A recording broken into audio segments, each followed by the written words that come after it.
E se alguém perguntasse pelo meu nome, que, claro, era Hess Levinson, eu certamente não estaria sentada aqui hoje. Apesar dos esforços para manter a identidade de Hess em segredo, algumas pessoas a reconheceram. Depois que o pai dela foi preso no trabalho e detido pelos nazistas, os pais de Hess passaram a temer por sua segurança e deixaram a Alemanha.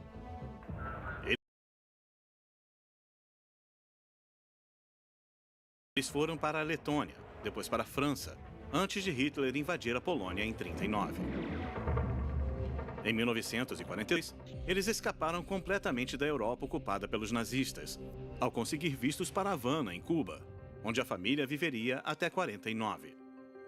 Depois, Hess se mudou para Nova York. Recebeu diplomas de química na Universidade de Colômbia e se casou. Ela foi para Princeton, constituiu família e trabalhou como diretora de química no serviço de testes educacionais antes de virar professora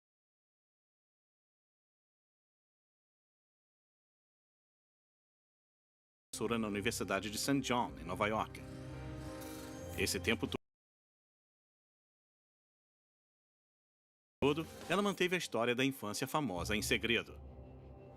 E esse tempo todo, você conseguiu manter a história de aparecer na capa da revista nazista em segredo? Sim, eu cresci sem nunca tocar nesse assunto.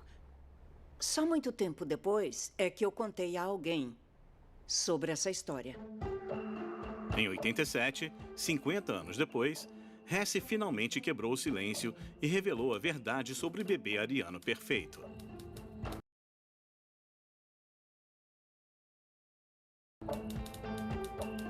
Em 87, um grupo de letões em Nova York decidiu publicar as histórias deles. E um dos meus amigos, que era letão e tinha uma história, pediu que eu escrevesse um capítulo. Eu escrevi tudo com o apoio da minha mãe, porque o meu pai estava bem doente na época. A minha mãe achou que ele teria aprovado. Então eu escrevi a história em 87 pela primeira vez. O que você quer que as pessoas aprendam com essa história? Histórias como a minha são provas grandes da estupidez da ideologia da raça ariana. Isso mostra a falsidade da propaganda que era publicada na época da guerra. Histórias como a minha são relevantes para aprofundar a história do povo judeu. Da época em que a foto de Hess foi tirada em Berlim, até o dia em que eles chegaram a Nova York, a mãe dela manteve 3 cópias da revista com a foto de Hess na capa, escondidas em partituras de ópera, esperando que um dia Hess as usasse como prova para contar a história dela. Uma dessas cópias está no Museu do Holocausto Yad Vashem, em Jerusalém, e a outra está no Museu do Holocausto, na cidade de Washington.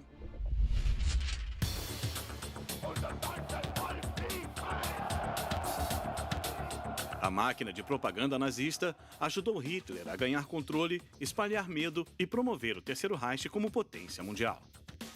Mas você sabia que em 41, um homem usou o maior filme de propaganda de Hitler, O Triunfo da Vontade, contra ele? Ele transformou o Terceiro Reich em piada, em um dos mais fortes filmes antinazistas de todos os tempos. A montagem antinazista. Em 33, Adolf Hitler se tornou chanceler da Alemanha e estava determinado a promover o Terceiro Reich. Ele contratou a diretora de cinema alemã, Leni Riefenstahl, uma amiga próxima dele e de Goebbels, para criar o filme nazista perfeito. O resultado é O Triunfo da Vontade. O filme é um documentário sobre a passeata de Nuremberg em 34, que promoveu uma imagem impressionante do Partido Nazista. Nele,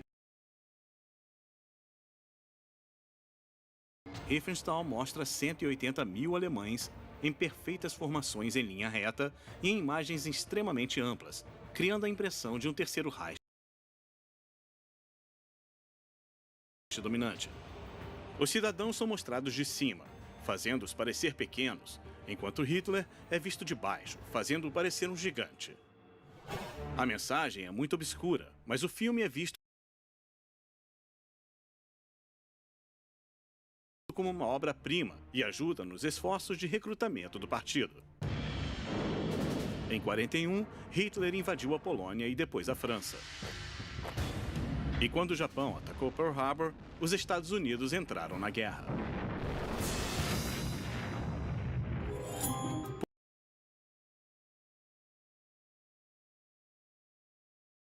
Por volta dessa época, um editor genial de notícias que se especializava em usar pedaços de filmes velhos, decidiu encarar o regime nazista à sua própria maneira.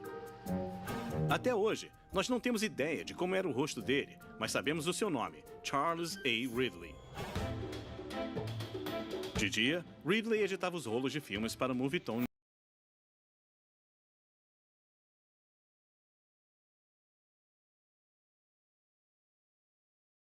News, uma empresa de notícias britânica da 20th Century Fox.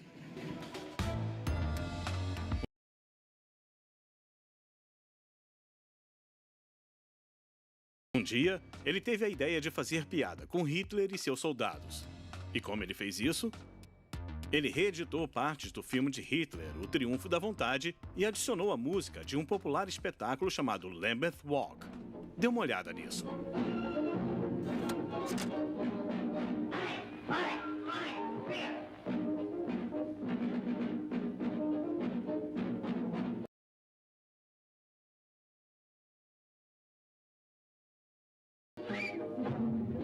Veja como Ridley transformou a marcha dos soldados e os gestos de Hitler em uma dança, sincronizando os movimentos com a música.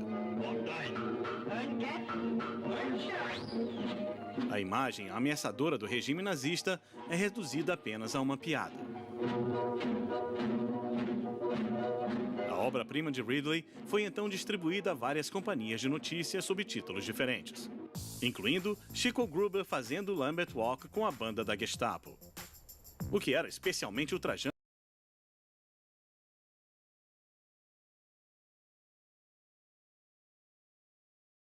porque Chico Gruber era o nome da avó de Hitler. Apesar de não existir um computador, celular ou tablet por perto, Lambeth Walk ao estilo nazista viralizou, sendo visto por muitos na Inglaterra e nos Estados Unidos. Dizem que os membros do partido nazista, e talvez até o próprio Hitler, teriam assistido ao filme de Ridley. E também dizem que quando Goebbels viu o filme, ele ficou tão furioso que correu da sala gritando de ódio. Felizmente, Ridley não foi encontrado pelos nazistas e se aposentou em 65.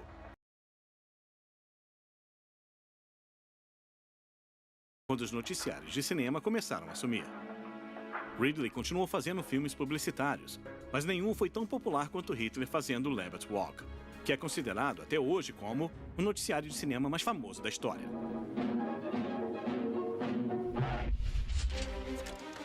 Da vila alemã secreta construída para testar bombas incendiárias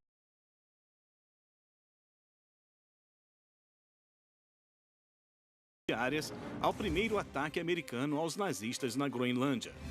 Do bebê ariano perfeito que os nazistas não sabiam que era judeu, até o filme que